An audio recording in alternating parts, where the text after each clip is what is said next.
Ya, saya lihat saudara orang-orang yang mau belajar, ya, orang-orang yang haus, orang-orang yang rindu, ya. Oke, jadi kita mulai saja. Sebelumnya kita berdoa dulu ya. Mari kita berdoa. Bapa di sorga, Tuhan tolong kami, Tuhan sertai kami, pimpin kami untuk pendalaman Alkitab kami pada saat ini, sertai setiap kami. Kami percaya Tuhan bekerja. Dalam nama Tuhan Yesus kami berdoa. Amin. Ya, nah kalau tidak salah, saudara, minggu lalu ada satu pertanyaan yang menurut saya sangat penting, yang perlu kita kita pikirkan bersama-sama, kita renungkan sama-sama berkaitan dengan keselamatan. Ya, jadi minggu lalu saya sudah menjelaskan bahwa keselamatan itu adalah anugerah, kasih karunia. Ya, kita memperoleh keselamatan itu semata-mata kasih karunia yang Tuhan berikan. Bagaimana caranya? Ya kan? Lewat iman. Oke, saudara bertobat, saudara percaya, maka Tuhan katakan ketika saudara bertobat, ketika saudara percaya, maka pada saat itu juga saudara diselamatkan oleh Tuhan. Kenapa? Karena saudara mengalami yang namanya kelahiran baru, saudara. Ya. Tuhan Yesus berkata kepada Nikodemus, kamu tidak akan masuk ke dalam kerajaan Allah kalau kamu tidak dilahirkan kembali. Ya, kamu tidak bisa masuk ke dalam surga kalau kamu tidak dilahirkan kembali. Ya, jelas saudara ya. Nah, apa tandanya kalau orang itu mengalami kelahiran baru? Kelahiran baru ditandai lewat perubahan hidup, saudara. Ya, ada perubahan hidup. Ya, dari mana orang tahu kalau dia berubah hidupnya? Sederhana, saudara. Tanya orang-orang yang ada di sekitar saudara. Suami tanya istri, istri tanya suami. Anak tanya orang tua, tanya teman-teman. Lihat, ya, ada nggak perubahan hidup saya? Nah, itu kan kelihatan kan? Paling tidak dari sesuatu yang kelihatan secara fisik. Jelas, saudara ya? Secara fisik kelihatan gitu loh. Yang tadinya merokok berhenti merokok, yang tadinya ngomongnya kasar berhenti ngomong kasar, yang tadinya ngomong kotor berhenti ngomong kotor, yang tadinya ngegosip berhenti ngegosip, yang tadinya mencuri berhenti mencuri. Itu sudah menjadi bukti yang jelas bahwa saudara benar-benar berubah. Jadi harus dibuktikan, saudara, melalui perilaku, melalui sikap hidup kita, saudara. Ya. Tentu untuk menjadi sempurna itu, saudara, seperti yang Yesus inginkan, standarnya Yesus itu perjalanannya masih panjang. Perlu saudara dibentuk, saudara diproses oleh Tuhan. Nah, tapi memang ada sebagian orang yang beranggapan bahwa Pak, saya sudah terima Yesus, saya sudah lahir baru, berarti saya bebas dong berbuat dosa. Ini saudara jangan berpikir seperti itu, saudara, ya kan? Nah, karena itu hari ini saya ingin men-sharekan kepada saudara, ya kan? Apa yang saya mau katakan? Saya belum nggak bisa share ya, sorry maaf. Ya, saya belum bisa share ini, jadi mungkin bisa minta tolong supaya saya bisa share. Oke, coba sekarang. Nah, thank you. Nah, saya sedikit mau sharing, saudara. Ya, ada yang namanya yang disebut dengan kasih karunia yang sejati, saudara. Ya. Nah, kasih karunia itu apa, saudara? Kasih karunia itu adalah pemberian, kan kita diselamatkan melalui iman. Jadi kata gini, Efesus 2 ayat 8 sampai 9. Ya kan? Oleh karena kasih kamu diselamatkan bukan lewat usaha, tapi pemberian kasih karunia. Ya kan? Itu bukan usaha kita, saudara. Ya kan? Semata-mata keselamatan itu adalah kasih karunia yang Tuhan berikan. Nah, kasih karunia itu apa? Kasih karunia itu adalah pemberian Allah kepada manusia yang sebenarnya kita ini tidak layak atau kita tidak pantas menerimanya, saudara. Jadi kalau Tuhan Yesus itu memberikan keselamatan, menganugerahkan keselamatan, itu benar-benar kita itu nggak layak sebenarnya. Saudara dan saya itu nggak layak. Lah, kita ini kan orang berdosa, saudara. Alkitab kan jelas mengatakan upah dosa itu adalah maut. Artinya orang yang berdosa itu seharusnya, selayaknya itu dihukum dalam neraka. Harusnya begitu, saudara. Tapi Tuhan menyediakan keselamatan gitu kan dengan kasih karunia-Nya itu. Ya. Nah, ada satu pemikiran ya yang menurut saya keliru mengatakan begini, kalau kita mendapatkan kasih karunia, apakah kita bisa bebas berbuat dosa? Nah, ini saudara jangan salah tangkap ya.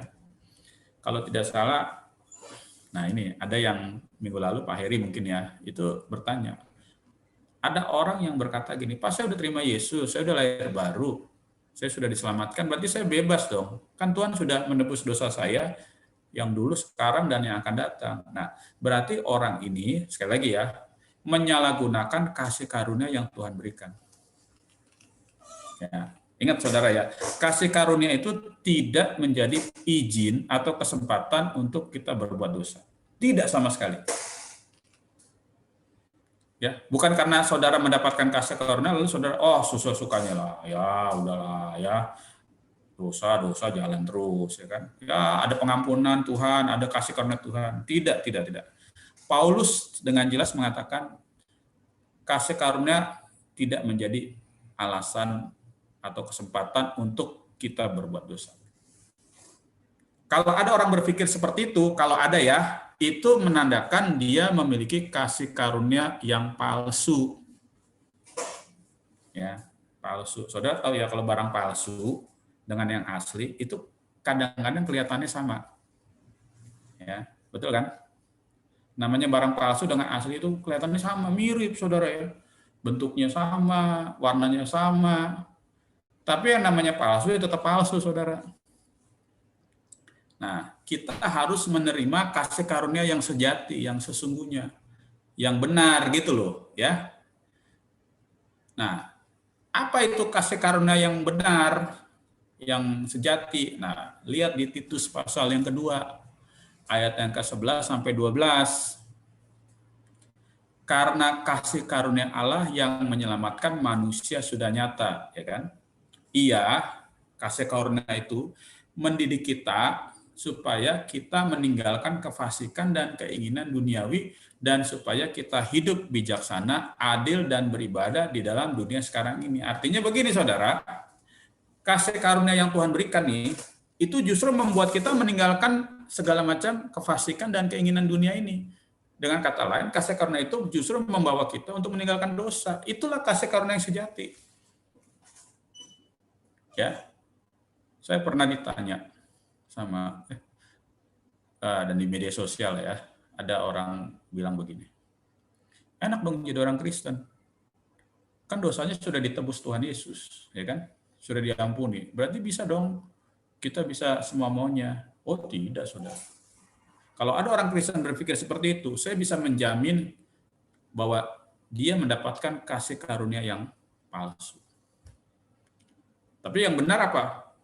Ketika Tuhan memberikan kasih karunia, itu membuat dia semakin berubah, ya kan? Semakin berubah untuk dia semakin menjadi seperti Yesus. Itulah kasih karunia yang sejati. Jadi justru orang kalau terima kasih karunia, saudara, dia nggak ada lagi. Ya, artinya gini, dia menyadari gitu loh. Dia harus meninggalkan dosa-dosanya dia. Nah, ilustrasinya sederhana, saudara. Ilustrasinya seperti gini, saudara. Ya kan? Kalau saudara misalnya tangan saudara kena pisau kan, saudara kasih apa saudara? Kasih apa namanya? Betadine ya atau sejenis itulah ya, obat lah ya. Ada kan obat yang untuk luka ya. Tapi tidak mungkin saudara ya, kalau yang waras ya, yang waras itu yang pikirannya benar ya. Saudara sengaja memotong atau melukai tangan saudara karena saudara berpikir kalau saya potong itu ada obatnya gitu loh ya. Ada obat yang bisa menyembuhkan. Kalau saudara sengaja melakukan itu, berarti saudara, saya bisa pastikan ada yang salah dalam pikiran saudara. Lain kalau saudara misalnya tanpa sengaja tiba-tiba tangan saudara berdarah begitu kan, lalu saudara cari obat, saudara gunakan untuk mengobati. Nah, itu boleh saudara. Tapi kalau saudara bawa pisau gitu kan dari rumah saudara, lalu saudara iris-iris tangan saudara, oh nggak apa-apa kok, kan ada obatnya. Itu saudara udah gila. Ya, udah crazy namanya. Udah crazy saudara. Orang gila itu yang begitu kan. Nah, jadi sekali lagi kasih karunia yang benar itu tidak seperti itu, saudara. Nah, sekali lagi, Paulus mengatakan begini, jika demikian, apakah yang hendak kita katakan? Bolehkah kita bertekun dalam dosa? Boleh nggak kita bertekun ya dalam dosa? Kata Paulus bertanya kepada jemaat di Roma. Supaya semakin bertambah kasih karunia itu, Paulus dengan jelas berkata, sekali-kali tidak. Bukankah kita telah mati bagi dosa, bagaimana kita masih hidup di dalamnya? Ini kasih karunia yang benar, saudara. Ya, jadi kasih karunia yang sejati itu, kalau saya ringkas, kasih karunia yang sejati itu atau grace itu adalah kasih karunia yang membuat orang bertobat atau meninggalkan dosa dan tidak hidup di dalam dosa atau mati bagi dosa. Itulah yang benar, itu yang Tuhan inginkan. Nah, ini kadang-kadang orang Kristen kalau yang tidak memiliki suatu pandangan yang benar, dia beranggapan namanya kasih karunia itu adalah sesuatu yang murahan. Tidak, saudara. Nah, jadi kalau saudara misalnya sungguh-sungguh memiliki kasih karunia yang sejati, maka tidak ada satupun keinginan untuk saudara melakukan dosa. Justru saudara ingin bagaimana saudara bisa meninggalkan dosa itu. Ya, nah, saya pikir ya itu sedikit apa yang saya bisa bagikan. Nah, mungkin lebih enaknya kita bisa diskusi ya. Mungkin ada waktu kurang lebih 15, ya kan? Bisa waktu untuk kita bisa ada semacam tanya jawab. Karena yang tadi saya bagikan itu saya agak singkat saja ya, karena waktu kita juga singkat gitu kan. Saya akan coba bagikan kesempatan yang agak sedikit lebih spare waktunya agak panjang untuk saudara bisa bertanya atau saudara ingin menanyakan sesuatu tentang apa topik yang tadi kita pelajari bersama. Silakan. Saya beri kesempatan yang seluas-luasnya kepada saudara. Silakan. Atau mungkin saudara ada yang mau ya pertanyakan atau tambahkan, silakan. Mungkin dari Pak Heri mungkin. Gimana Pak Heri?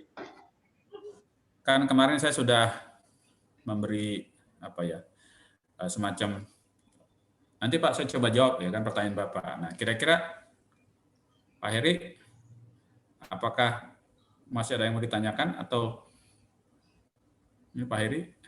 Oke, mungkin beliau sedang. Belum ada lagi setakat ini pertanyaan. Oke. Sampai ini. Belum ada ya. Oke. Yang dari lain silakan. Mengenai seputar keselamatan dulu dah. Ya, yang dari yang kemarin bagaimana kita mendapatkan keselamatan, lalu bagaimana kita menerima kasih karunia itu, ya kan? Apakah kita menerima kasih karunia yang benar dari Tuhan atau justru sebaliknya? Ya. Nah, mungkin dari sini dulu. Sebenarnya ada banyak sih ya, karena saya katakan kan nanti saya membagi-bagi dalam beberapa bagian gitu kan, tidak semuanya. Jadi Pastor Raymond, ya, silakan. Bagi mereka yang masih ragu-ragu akan keselamatan mereka, ya. Pastor, apakah nasihat yang terbaik ataupun sesuatu confident yang boleh Bapak bagi pada mereka? Jadi gini saudara ya, keselamatan itu sesuatu yang sifatnya pasti. Ingat saudara ya, kekristenan itu tidak mengenal istilah keselamatan yang sifatnya semoga. Tidak ada saudara. Tuhan Yesus dengan sangat jelas ya, menjanjikan keselamatan itu. Ingat saudara ya, ini poin yang penting yang kita harus benar-benar kita yakini. Keselamatan yang Tuhan Yesus berikan itu sesuatu yang sifatnya pasti, bukan semoga atau apa istilahnya, nanti dah lihat ya kan bagaimana. Enggak saudara. Banyak orang ketika dia ditanya, apalagi orang yang di luar Kristen ya, orang yang bukan percaya, ketika dia ditanya, setelah saudara mati atau setelah saudara meninggal, saudara akan kemana?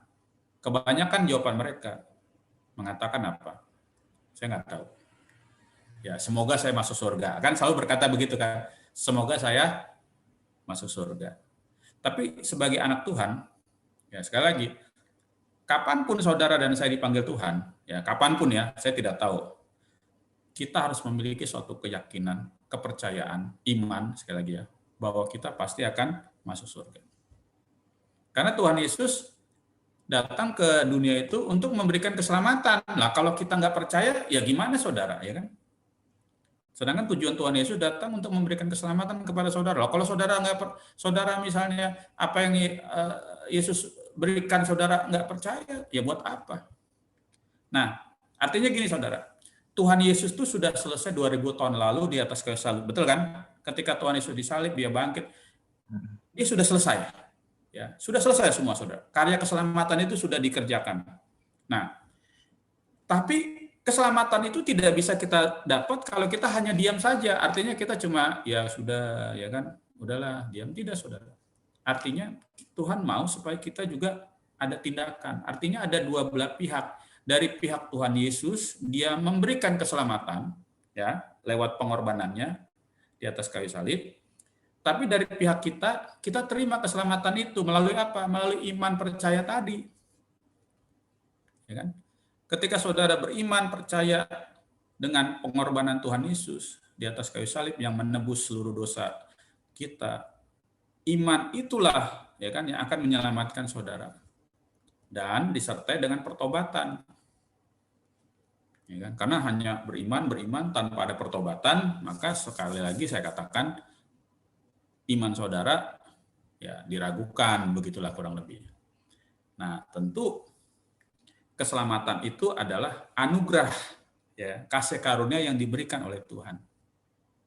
Ya, yang tadi saya sudah jelaskan itu, ya kan. Jadi, bagaimana memperoleh keselamatan? Artinya kita memiliki keyakinan. Ya, saudara, kita tidak ada cara lain. Kita harus menerima apa yang Tuhan Yesus berikan. Ya, lewat iman tadi, iman percaya itu. Ya kan? Sama seperti misalnya saudara hendak membeli, artinya gini, ketika saudara datang misalnya ke sebuah showroom ya, showroom mobil. Ya. Misalnya saya datang ke showroom mobil. Lalu saya mau membeli sebuah mobil, katakan mobil A gitu kan. Lalu yang petugasnya itu ya berkata, "Pak, mobilnya belum ada, masih di pabrik," misalnya gitu kan. Tapi sebagai tanda buktinya, saya memberikan ya semacam bukti pembelian gitulah, ya tanda bukti lah istilahnya kan.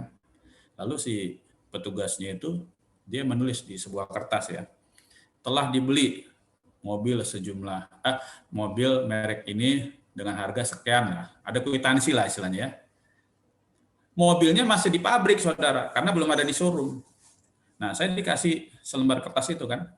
Nah, waktu saya pulang ke rumah, saya sudah yakin, saya punya iman, ya, saya punya iman percaya bahwa saya sudah punya mobil itu, walaupun mobil itu masih di pabrik, ya kan.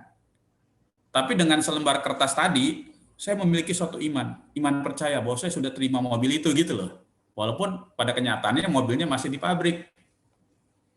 Nah, begitu juga dengan saudara.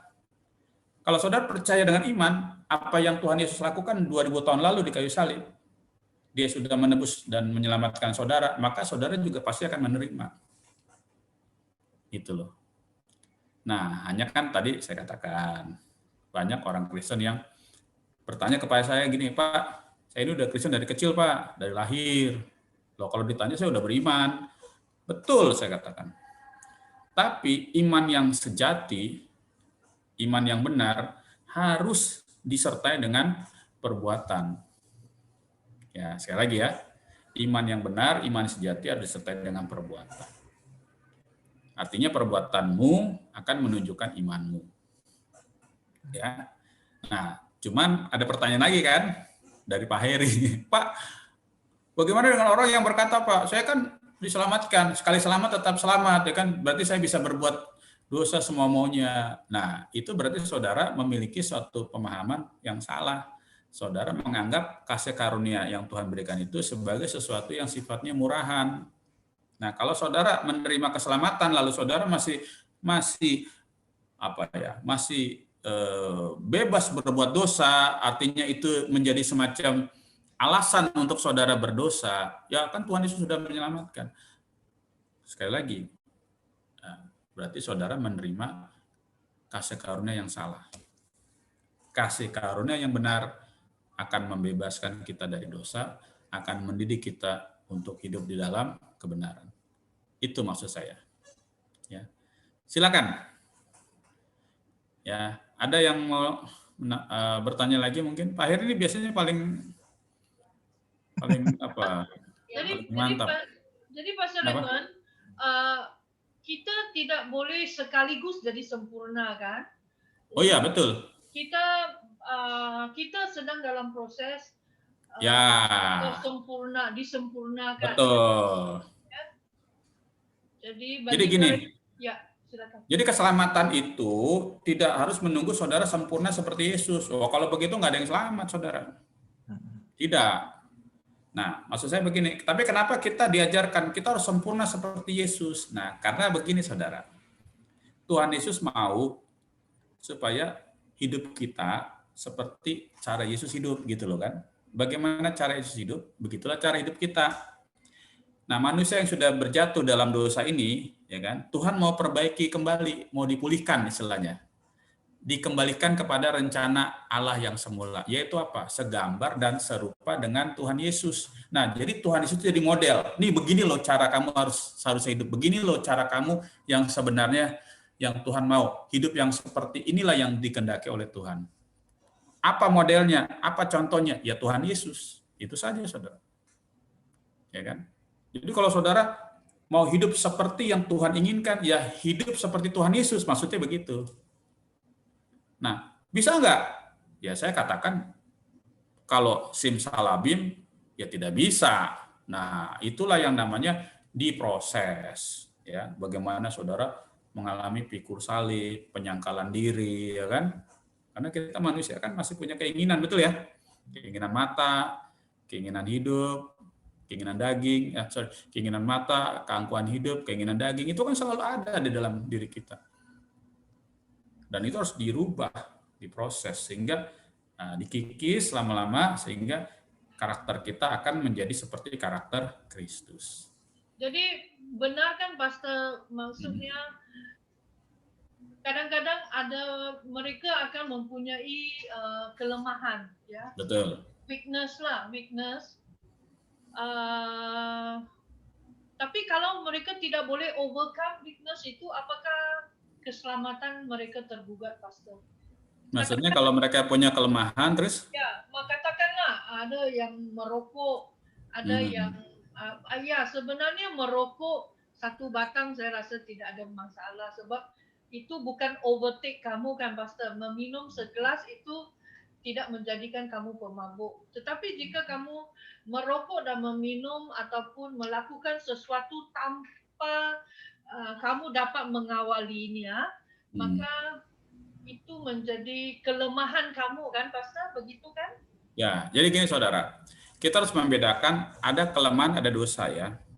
Nah, jadi saudara gini, Tuhan itu memiliki kasih, Tuhan itu memberikan kasih karunia kepada kita. Ya. Selama kita ini mau diproses, ya, Tuhan akan selalu memberikan kasih karunia-Nya kepada kita. Nah, sering orang bertanya kepada saya gini, Pak, saya kan masih suka merokok, saya selamat nggak Pak? Nah, itu kan pertanyaan klasik ya. Pak, saya masih suka merokok, saya selamat nggak Pak? Waduh, saya bilang, ini saya kayak Tuhan aja dalam hati saya. Bukan itu maksudnya. Nah, saya tanya, kamu ada keinginan nggak berhenti merokok? Ada Pak. Selama kamu masih ada punya keinginan untuk berubah, kamu mau keinginan untuk bertobat, berarti Tuhan masih ingin kamu selamat. Lain ceritanya begini, saya udah berbuat dosa, tapi saya nggak merasa tuh bersalah. Saya nggak merasa bahwa saya mau bertobat gitu. Itu bahaya, saudara. Nanti ya. Ada orang ditanya, kamu merasa bersalah? Enggak, saya nggak berdosa. Jelas-jelas dia melakukan kesalahan. Artinya gini, saudara, Roh Kudus tidak berbicara dalam hatinya. Selama Roh Kudus masih berbicara, selama Roh Kudus masih mengingatkan saudara, artinya, sekali lagi ya, masih ada kesempatan untuk saudara selamat. Tapi kalau saudara sudah dalam taraf tingkatan, saudara merasa dosa yang saudara lakukan itu saudara tidak merasa bersalah, itu bahaya, saudara. Karena ada orang yang begitu, dia berdosa tapi dia nggak merasa itu dosa. Kalau saudara jujur, oh iya saya tahu saya salah, saya berdosa, tapi saya mau berubah, saya mau bertobat. Nah, itu ada kesempatan untuk saudara diubahkan. Ada kesempatan untuk saudara menerima keselamatan itu. Ya. Jadi kalau masalah rokok, masalah yang lain saudara, saya tidak bisa menghakimi, tapi saya balikan kepada saudara. Apakah saudara ingin bertobat? Apakah saudara mau berubah? Kalau saudara masih punya keinginan dan kemauan. Jadi maksud pastor, kalau dia merasakan tidak bersalah, maksudnya dia tidak pernah menerima Tuhan Yesus sebagai penyelamat lah, pastor. Ya, saya percaya gini, orang yang lahir baru, itu Roh Kudus akan tinggal dalam dirinya, betul kan? Amin. Pasti. Roh Kudus akan ada di dalam diri dia. Nah, apa fungsi daripada Roh Kudus? Roh Kudus akan menginsafkan orang dari segala dosa. Apa istilahnya insaf ya? Insaf itu apa ya istilahnya? Menyadarkan lah. Ya. Ya, insaf itu orang akan disadarkan akan dosanya gitu loh. Kalau Roh Kudus ada dalam diri orang. Tapi kalau dia tidak ada, ya bagaimana bisa diinsafkan? Nggak mungkin, saudara. Jadi saya percaya nih bagi saudara yang selalu diingatkan oleh Roh Kudus, ayo, kamu harus bertobat, kamu tinggalkan dosa. Ini sudah sesuatu yang tidak benar, ini yang tidak sesuai dengan kehendak Tuhan. Itu berarti Roh Kudus sedang bekerja, saudara. Sedang menginsafkan saudara dari dosa. Itu ciri orang yang menerima Roh Kudus. Ya kan? Berarti saudara adalah anak-anak Allah. Nah, hanya masalahnya kan kembali kita mau mendengarkan, mau taat atau tidak, itu masalah pilihan. Ya, jadi saudara. Kenapa? Jadi pastor, bagi mereka yang berusaha melakukan perintah-perintah Tuhan, Betul. dan juga bagi mereka yang sadar bahwa mereka harus berubah, bagi mereka kan itu ada satu reward, betul nggak, Pastor? Ya. Ada upah ataupun ada satu reward dalam hadiah, ada hadiah daripada Tuhan kan?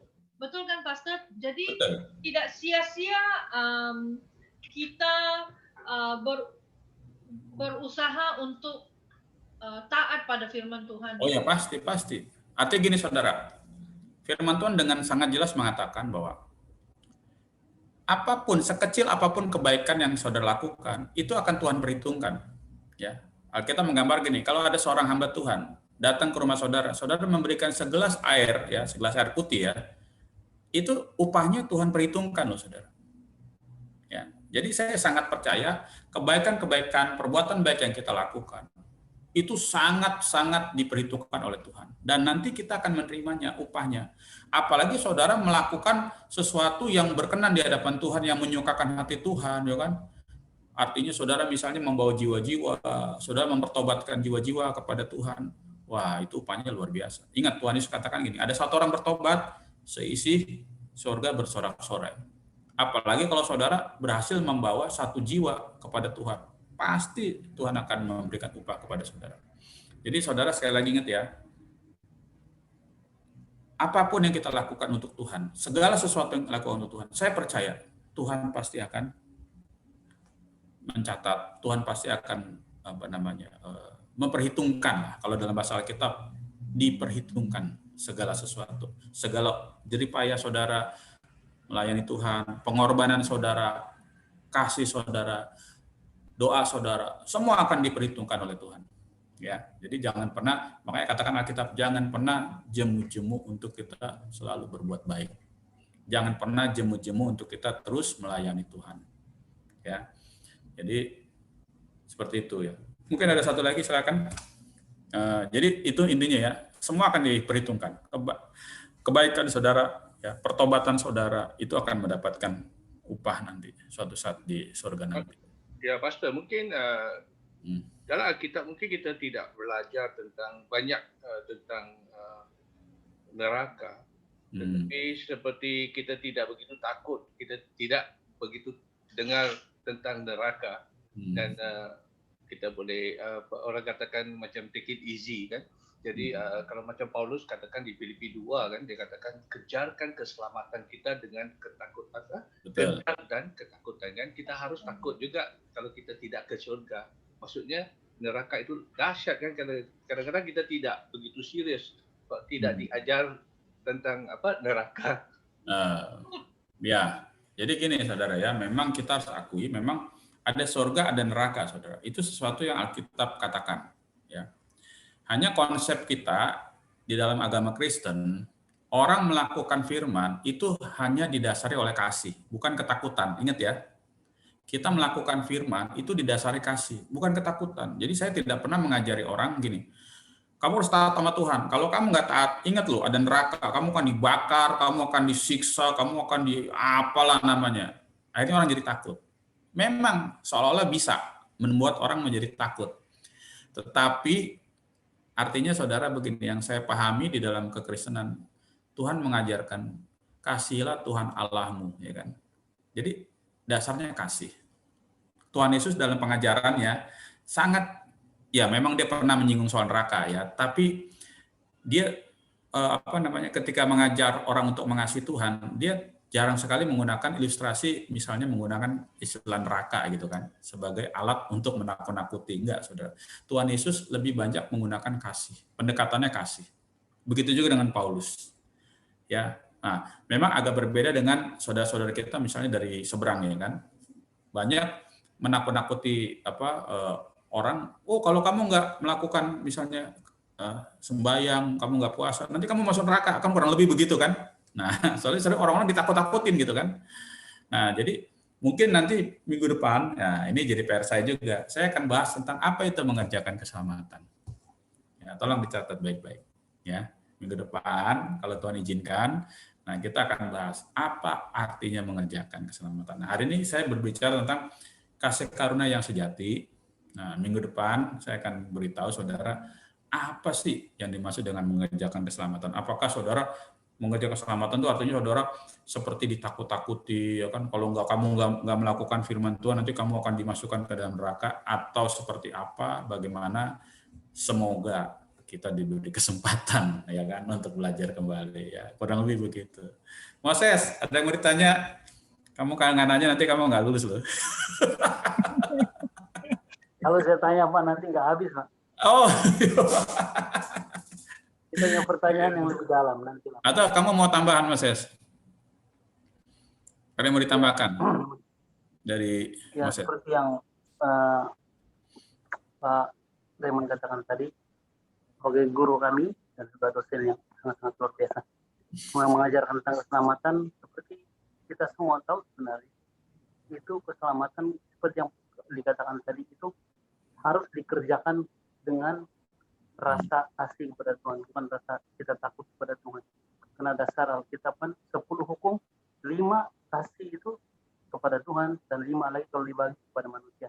Ya. Ya, jadi dasar segala sesuatu Alkitab itu adalah kasih, bukan ketakutan. Jadi untuk saudara-saudara yang baru belajar, jangan takut. Karena Tuhan kita itu tidak seperti saudara kita di sebelah ya. Tidak ada yang namanya menakut-nakutkan. Tuhan kita itu kasih. Firman sudah jelas. Pada mulanya adalah firman. Firman itu adalah Tuhan kasih. Jadi semuanya itu tetap kasih. Jadi jangan pernah risau tentang apa yang diajarkan. Dan saya percaya bahwa semua kita itu pasti akan menerima iman yang benar. Seperti Pak Raymond katakan. Terima kasih Moses. Wah, berarti saya tidak sia-sia selama ini ya. Ternyata Moses menjelaskan dengan luar biasa. Pak Heri, silakan. Ada tanggapan Pak Heri? Pastor, saya mau tanya satu. Oh, kenapa Pak Heri nanyanya di belakang? Ini udah last minute ini. Saya teringat ini. Apakah peristiwa ini menyia-nyiakan kasih karunia Tuhan? Seperti beberapa tahun yang lalu, rasanya 2-3 tahun yang lalu, itu saya sering terbaca tentang ada beberapa hamba Tuhan yang bunuh diri. Jika kita lihat itu berlaku di Amerika. Jadi kenapa mereka bunuh diri? Karena tekanan yang mereka tidak bisa atasi karena beban mereka sebagai gembala. Jadi akhirnya mereka ambil tindakan bunuh diri. Tapi kalau kita dari pengakuan daripada istri, anak-anak, jemaat kan begitu orangnya yang sangat pengasih, sangat membangun orang lain, begitu sangat membantu, sangat baik. Tetapi akhirnya mereka hamba Tuhan ini memilih untuk bunuh diri. Jadi kita bukan menghakimi bahwa tidak selamat atau selamat, kan? Tapi apakah yang begini ini mensia-siakan kasih karunia Tuhan? Oke, terima kasih Pak Ari. Jadi saya mau tegaskan, saudara, kalau ada orang yang bunuh diri, sekali lagi ya, kalau ada orang yang bunuh diri, berarti dia tidak percaya kepada Tuhan. Oke, jelas ya. Jadi selama saudara tidak mau bunuh diri, berarti saudara masih percaya. Even sekalipun saudara seorang hamba Tuhan, pendeta atau apapun ya macam-macam lah, itu tidak menjamin bahwa saudara tetap memiliki percaya kepada Tuhan. Ya.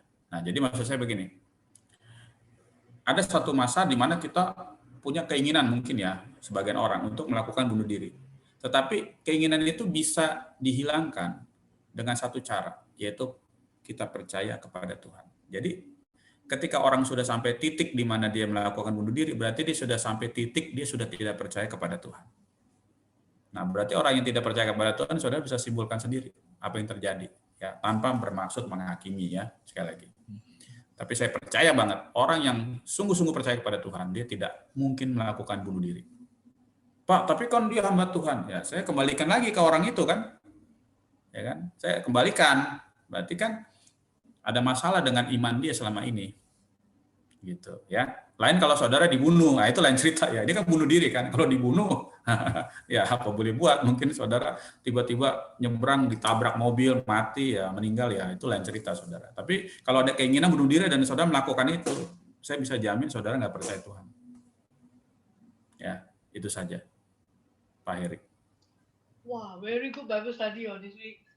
Ya, saya pikir itu ya. Jadi minggu depan kita lanjutkan karena sudah jam 9 lewat dan saya juga harus pulang. I will go home. Jadi saya pamit dulu. Terima kasih saudara. Mudah-mudahan minggu depan kita bisa bertemu kembali. Ya, sampai jumpa kembali. Salam buat semuanya. God bless you. Ya, thank you. Hati-hati pulangnya, Pak. Ya.